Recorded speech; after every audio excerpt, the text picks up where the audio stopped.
Brad Williams, XL Prime. Let's discuss the IFERROR tool. Great tool, one of my favorites. Why? Because it covers pretty much all errors. I know. The question is, do you correct the error? Sometimes what happens, let's say you download a ton of information and it's just raw data.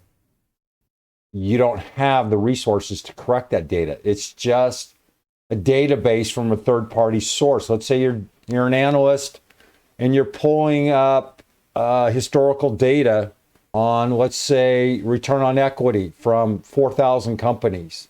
You know what the structure now with companies dumping all of their equity and buying back stock, the return on equity is going to be zero or just not available. And when you upload that information or download it to your spreadsheet, it's going to create chaos. Well, you can go in and do a search and dump that stuff.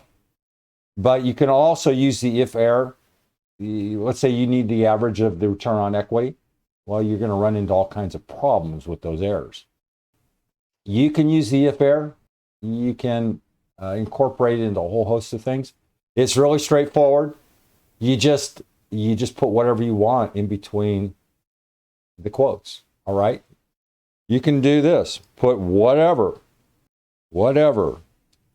Okay. And if there's a mistake, well, there's not a mistake there. So just copy it down. Control D. There's a mistake here. What is it? Well, I suspect it's probably an error because you're dividing by a blank.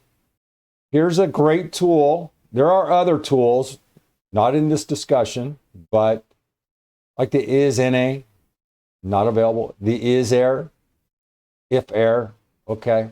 And then there's clearly well, you should fix it. Well, sometimes you can't. Brad Williams, XL Prime, thanks.